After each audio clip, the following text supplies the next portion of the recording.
Hi. Hi, everybody. You're really off to the side a little bit. Oh, am I? Oh, let me scoot over. There we go. If we scoot over at the same time, it's like we're on a track. It's nice. Sorry, we're Blair Witching you today and all. What does that mean?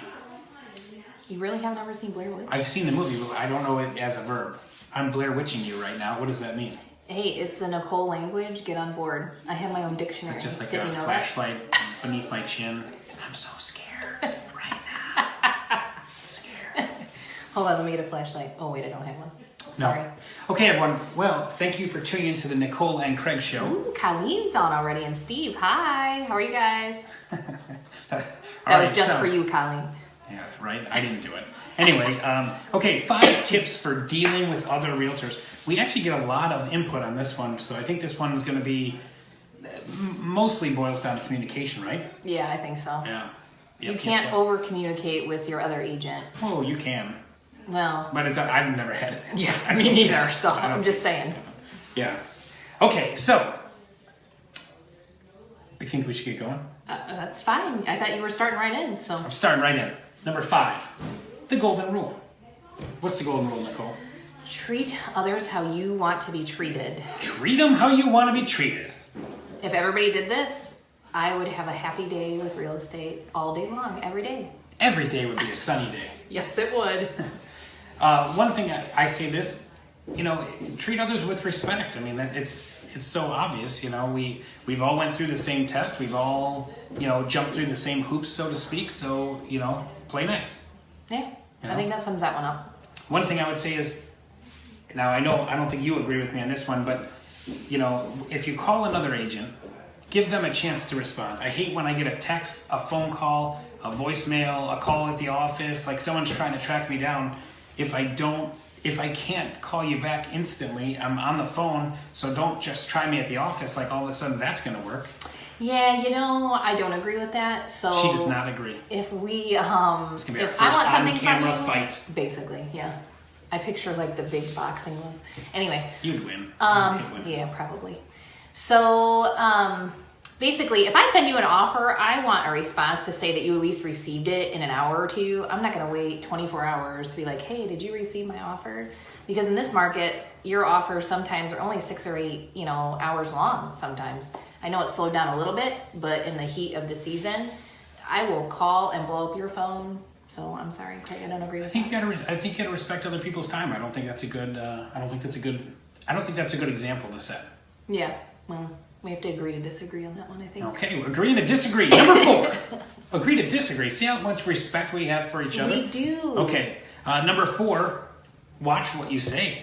Now this is a big one, Nicole. This would be, I'll tell you, my thing is, throughout most of my career, I've been more of a listing agent than working with as many buyers. I was working with more sellers. I can't tell you how many times an agent has given me an offer, emailed an offer over, and then they said, hey, Craig, just give me a counter offer. This is just where their starting point is or something. And I hate when they tell me stuff like that, because it's like now I have to tell my seller, hey, look, they're gonna, even if my seller would have accepted that offer, just them saying that, now I got to tell my seller, hey, we can counter them and they'll get more. Yeah. So don't say that to other realtors, everyone. Just remember, the stuff we go back to ethics, your fiduciary responsibility, all those kind of things. Even if you're familiar with an agent, you have to watch what you say. Remember what you're telling them. Sometimes even if the person has a family or kids, or you just never know, the information that you give out about your buyer or seller may sway the other side of negotiating. So just be really careful when you're negotiating and what you talk about. Yeah, even think about things that you would think maybe are kind of not a big deal. Like maybe a couple are getting divorced and they're moving into separate places. Unless they actually authorized you in writing to disclose that, you really can't disclose that. So you have to be careful what you say, because some agents may take that as they're more desperate. Well, that, and then maybe your buyer knows a friend of a friend, and nobody knows that they're getting a divorce, and it's a secret. And now all of a sudden the secret's out because you gave information that you shouldn't. So you just always need to think 10 steps ahead of the information that you're giving, what the consequences will be. Yeah, so keep secrets. If I told you something, don't tell everybody else. Truth. Yeah. Now, okay, let's move on. Number 3, you ready? Yep. What's number 3? Help new agents. I always like to do this. A lot of times you get an offer or you're giving an offer and you can tell the agent just doesn't know what they're doing, right? Or you get an offer that has kind of holes in it or whatnot. Always be respectful of the other agent, and just have a phone conversation with them, like, hey, you know what, we're missing this piece, and sometimes the agents will just say, hey, I've never done this before, right? So that you may carry a little bit more weight, but we were all new once, so just kind of remember that when you're dealing with new agents. And I would say this too. If you are working with a new agent, or if you're helping a new agent out in your office or something like that, and they do something like, let's say they wrote a purchase agreement, but they didn't include appliances. That happens quite a bit. Yeah. As soon as you realize that mistake, reach out to the other agent. And there might be something where maybe the seller didn't get rid of them yet. Maybe you can salvage it. I've worked with in agents in our training program where that exactly has happened. We've called the other agent, and I'll tell you what, we've dealt with 2 other agents right now that I can think of, which I'm not going to mention names, I don't think, but they were fantastic. They worked it out. They helped out our agents, so we appreciate that. It was a really nice thing to do, and it shows. And they're different companies. It was just great. Appliances are like, as a newbie, because you get that, if you remember, you get that like sweating sensation when you're submitting a purchase agreement because you think that you haven't done everything right. And appliances are a big one and an easy one for a new agent to miss. So I agree with Craig on that. Yeah, and everyone says, well, Craig, they're listed in the MLS as they're included, but that's not necessarily binding, because usually they had a price in the MLS too. Your buyer probably didn't offer that price, so it's like, whatever's in that contract, that's what's important. Yeah. That's what's important. Okay, are we ready to move on to number 2? Yeah, I think so. All right, why don't you do this one? Oh. You forgot to be theatric and put... Yeah, you always do that. Yeah. Plenty of business. I don't know why I do that. I think you think it's fun. I don't know. I do. I just like to, yeah. There is plenty of business out there for everybody. Don't compromise your integrity. If you are talking to an online lead or somebody got through an open house or something like that, and they say, I have an agent, my standard line in an open house is, okay, can I have your name and your agent's name so I can follow up with your agent later?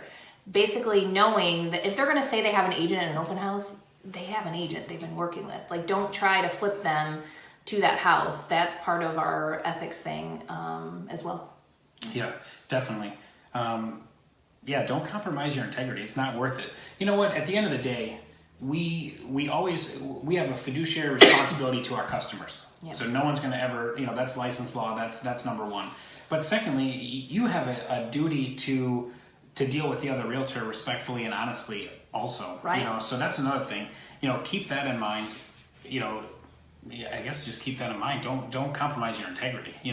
At the end of the day, that customer is going to be out of your life within the next 3 to 6 months or something like that. With the exception of, we like to stay in touch with our past clients through, mailing or talking occasionally. But that realtor, they could sell another house for you that next day.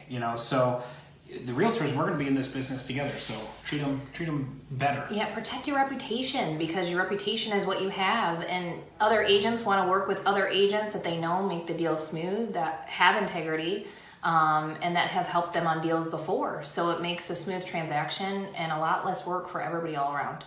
All right, are we ready for the grand finale? Are we ready for that? Are we? Yes. I think we're there. I think this one's common sense and should be number 1 on everybody's list. Communicate. Okay. This is what we're talking about. I even wrote it in all caps. Can you see that? You can see that. You gotta go up some. That's all right. Yeah, That's all right. Take my word for it. I have integrity.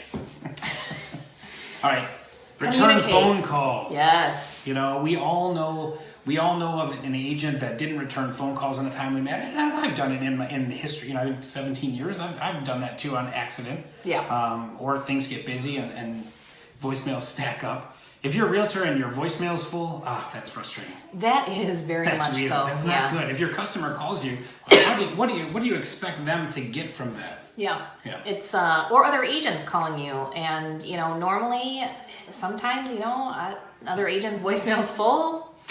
I guess it's full. You know what I mean? I don't know on that one. No business today. Their voicemail's full. Like, all right, really? All right. I'm trying to be nice today. Now, okay, Nicole. Let me ask you this though. My next thing I was going to say is respond in a timely manner. What is a timely manner? So for me, I expect a call back by end of business. So if I called you at 9 a.m, I should hear something from you really honestly by the afternoon. But if I haven't heard from you by 5, I'm going to be calling you saying, hey, what's going on? And that's my opinion. If it's something more urgent than that, Like I need an answer for something for a loan, or, you know, I'm calling you to say, hey, would the seller accept this on an offer or whatever? That's an hour or two. So you really have to use common sense based on the transaction. But I shouldn't hear from you 3 days later. Oh, hey, sorry, I took the weekend off, or you know what I mean, kind of thing.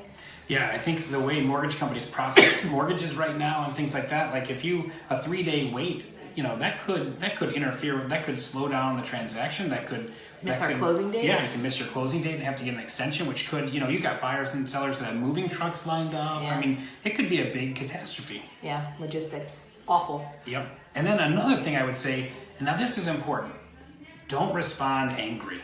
You know, you're gonna say something maybe that you shouldn't say, or you're going to be disrespectful in a manner that maybe is not going to be conducive to the transaction and to your client's best interest and things like that. So take a minute, calm down. I think that's really one of our greatest values in the transaction, is because we buy and sell, or we help people buy and sell houses every day, we can be this voice of reason, this calm, right, collected, cool voice to help the buyer and the seller navigate the waters of the transaction. Yeah, don't buy into the angry emotions of your seller or buyer, because in the end, it's not going to help anybody. And if you need to take a minute because you are emotional, or you're angry, or you're upset, or whatever, take a minute. And that may be at 5 o'clock, you don't respond till the next morning because you need to sleep on it overnight to calm down. But don't respond in anger, because it's not going to do anybody good. You still have to work on the transaction. The transaction still has to close, and you still have to get there. So responding emotionally isn't going to help anybody. That's a true story. Yep. Yep. Been there, done that. She's been there, and she's done that. She just said it here right now. In my beginning days, not now. But. Yep. All right, I think that's pretty much, thank you everyone who tuned in and watched us and commented and stuff. Thank you. Thank you to everyone I reached out to and gave me ideas to help fill this video and make it a great one. And we'll be back at our regular time next Friday. So we appreciate you watching on this special edition of the Nicole and Craig Show. Special edition, midweek edition, the Craig and Nicole Show. Music to go in and out. I could just do dun dun dun dun dun. That's it. Maybe I don't know, another sports thing or something. I don't know. Okay. That's it. We're done. Yeah, I think that is. Okay. See you guys next week. See you guys. Thank you. Thank you, Colleen.